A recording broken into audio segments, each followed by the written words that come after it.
Modern cars are packed with features designed to make driving safer, cheaper, easier, and smarter. But a surprising number of those systems have a condition where they quietly stop working the way drivers think they do. Not with a warning light, not with an alarm, not with any obvious failure at all. One system wears out expensive engine components faster than the fuel savings usually justify. One can lose its ability to detect a car sitting directly beside you while still looking completely normal. One is actively being exploited by thieves using devices cheap enough to buy online right now. And one feature, installed on tens of millions of vehicles, still contributes to preventable carbon monoxide deaths every single year during what feels like an ordinary morning routine. This video is about the hidden failure conditions built into modern car technology. 12 features, 12 problems most drivers never hear about, and several of them are probably active in your car right now. Auto start stop. Here's what they told you. The engine shuts off at red lights to save fuel. You get better MPG, everyone wins. Here's what they didn't tell you. The most damaging moment in any engine's life isn't pushing hard on the highway.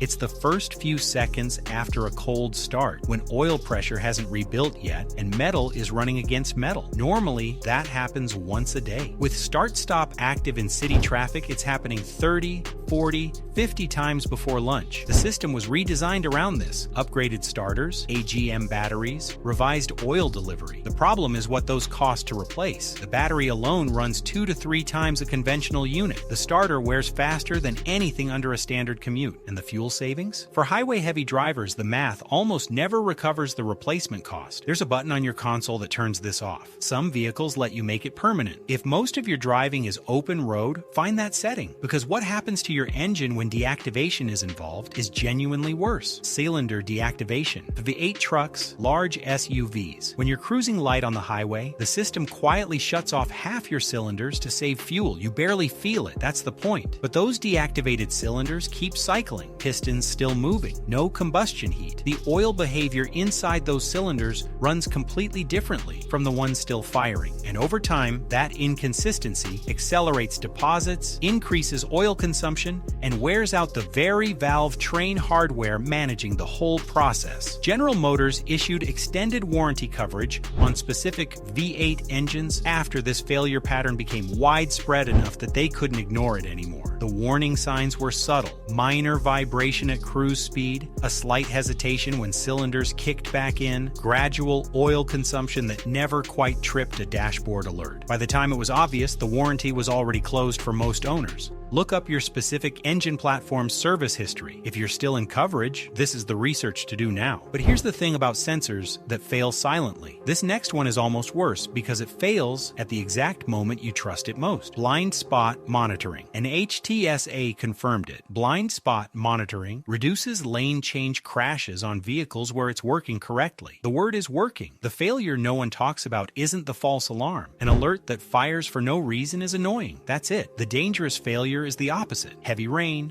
road spray, salt, packed snow, mud on the rear bumper. In any of those conditions, the sensor can degrade completely, and when it does, the indicator in your mirror just goes dark. Not a warning, not a notification, just nothing, which looks identical to a confirmed clear lane. You've spent weeks trusting that mirror. You read its silence as confirmation. You signal, you move. Some vehicles tell you when sensor coverage has been lost, many don't. Check the sensor housing after rain, after anything unpaved, and use the mirror and shoulder check not as a backup and as the primary. The radar was built to support your eyes, not replace them. That system at least gives you something to check. This next one fails without giving you anything. Lane Keep Assist. On a clean, well-marked highway, Lane Keep Assist works. AA testing confirmed it. Under those exact conditions, it genuinely reduces unintended drift. Long drives, highway monotony. It earns its place. The camera reads painted lane markings. That's its entire frame of reference.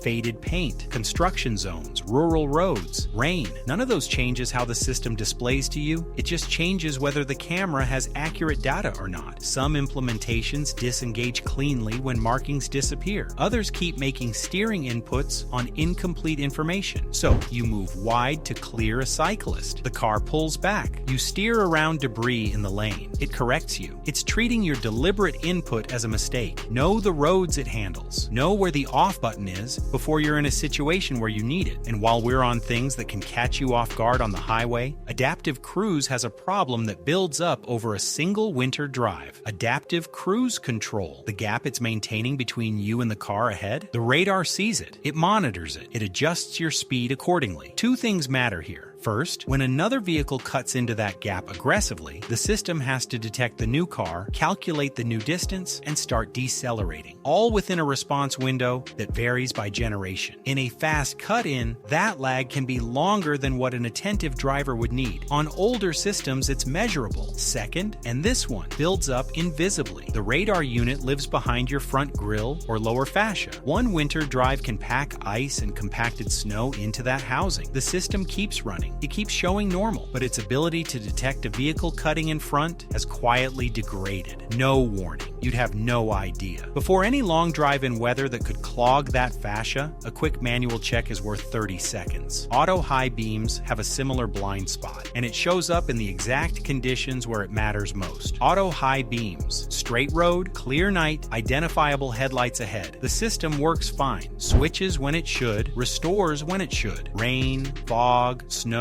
scattered light confuses the detection logic, so it gets the beam state wrong at the moments you need it most. And there's a harder problem. The camera detects headlights and tail lights, not cyclists, not pedestrians, not unlit debris on the shoulder. High beams can stay on in situations where any driver would have switched down. The reverse also happens as a distant light triggers an early switch to low beam, cutting your visibility before you would have chosen to. Manual override is faster than system correction every single time it matters. Know where that stock is and use it. Eco mode does something similar. Looks helpful, quietly works against you, but it does it on 3 fronts at once. Eco mode. Stop and go urban driving, real city commuting. Eco mode was tuned for this. Throttle response, shift points, climate output. The fuel savings in that environment are real. On the highway, every single one of those calibrations becomes a liability. Softened throttle means merging and overtaking require more pedal to produce the same acceleration. The transmission holds lower RPM ratios longer, which actually increases engine load at sustained speed instead of reducing it. Climate reduction in heat creates discomfort, and discomfort is a genuine distraction. It's not lazy engineering. It was tuned for a different surface. But on the motorway, it works against you simultaneously on throttle, transmission, and comfort. Disable it before any sustained highway drive. One button worth pressing. Now, rain-sensing wipers seem unrelated to any of this, but they fail at the exact same threshold condition everything else does. Rain-sensing wipers. The sensor is bonded to the interior windshield. It detects water and automates sweep frequency. In moderate to heavy rain, it's accurate and useful. The problem is the boundary: early drizzle, light mist, isolated drops from road spray. At those thresholds, the sensor lags. The windshield sits partially obscured while the system decides whether it's raining enough to activate, or a single drop in the sensor zone triggers a sweep during otherwise clear conditions. Motion across your field of view when it contributes nothing. In both cases, you have more accurate information than the sensor does. Switching to manual at the early stages of any ambiguous precipitation isn't paranoia, it's just faster. Voice assistants are a different kind of problem, and the interruption comes at unpredictable moments. Voice assistants. The microphone is always on. It's monitoring continuously for the wake phrase, and that phrase can be triggered by radio audio, conversation in the cabin,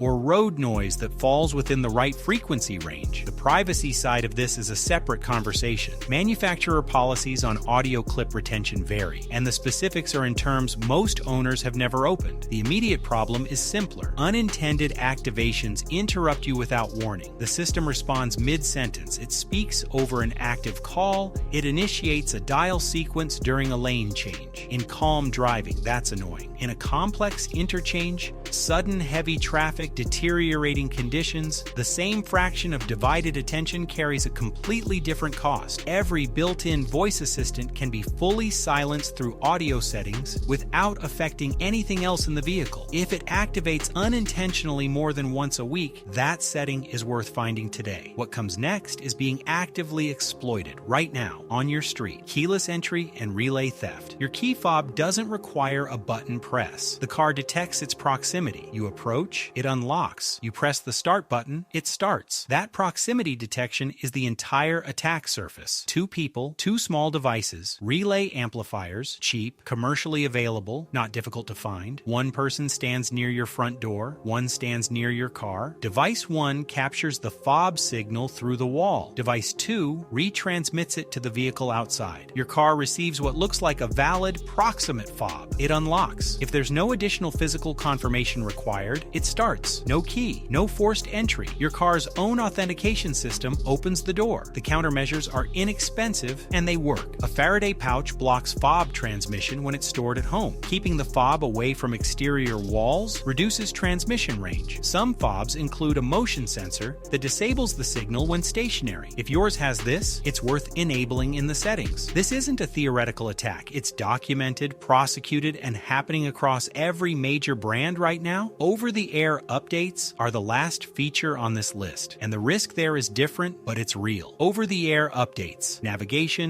infotainment, driver assistance calibrations, and on some platforms, powertrain and suspension parameters. Updated wirelessly overnight, the same infrastructure as a smartphone. The convenience is genuine. So is the transparency problem. Updates can deploy without requiring active driver approval. System behavior can change between the last drive and the next one. A driver assistance feature that responded one way for 6 months may respond differently the following week, with no indication that anything changed. Automotive cybersecurity researchers have also documented over-the-air infrastructure as an attack surface, not an everyday risk, but an architecture that exists and has received serious attention. Practical step: check available update notes before accepting. Understand that on some platforms, subscribed driver assistance features can be altered or removed through the same channel that delivers improvements. And now the one that's more serious than any of this: remote start. Remote start is a good feature. Pre-warming the car in winter, cooling the cabin in summer. This isn't a criticism of the feature itself. This is about carbon monoxide. Any running combustion engine produces it. In an enclosed or semi-enclosed space, concentration builds faster than most people estimate. No odor, no visible sign, no physical warning until exposure is already significant. Most people know about the sealed garage. The scenario that gets less attention is the attached garage with the door fully open. Carbon monoxide migrates through the gap under the interior door, through shared ductwork, through wall penetrations that have never been inspected. A remotely started vehicle at idle runs without any sound reaching the house. An owner who starts the car from inside, steps back in to finish getting ready, and closes the interior door has created a condition where concentration builds in the living space before anyone notices. Smartphone integration extends this further, starting from another room, from upstairs, from a different building entirely. The person initiating the start may not have clear awareness of where the vehicle is or what's immediately around it. The rule isn't situational. Remote start requires open air, fully exposed, unobstructed, not a garage with the door up, not a carport, not proximity to any attached structure. If anyone else in the household uses this feature, including anyone who learned to use the app on their own, that condition needs to be communicated directly, not assumed. 12 features, all factory, all working as intended, within the conditions they were designed for. Start, stop, and cylinder deactivation are cost conversations. Wear that accumulates faster than most drivers expect, and replacements that cost more than the fuel savings recover. Know your engine platform before your warranty closes. Blind spot monitoring's real failure is silence. No alert, no warning,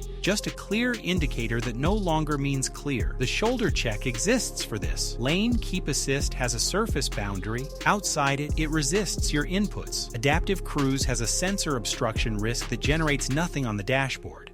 High beams and rain-sensing wipers both degrade at threshold conditions. The exact moment's accurate behavior matters most. Eco mode was built for city driving. On the highway, it works against you. Voice assistants interrupt on an unpredictable schedule. Keyless entry has a documented theft vector with cheap, effective countermeasures available right now. OTA updates can change system behavior without notifying you. And remote start requires open air. No conditions, no exceptions. These features features were engineered by people who understood what they were solving. Most of them solve it well, in the right conditions. The gap is between those conditions and the ones you're actually driving in. If any of this changed how you look at something in your vehicle, or if you've had a first-hand experience with one of these failure modes, drop it in the comments. Real driver experiences are more useful to this community than anything else. Like this video, if it was worth your time. Subscribe to Your Motor Care for more content built around understanding your car clearly, not the way the brochure explains it, the way it actually works.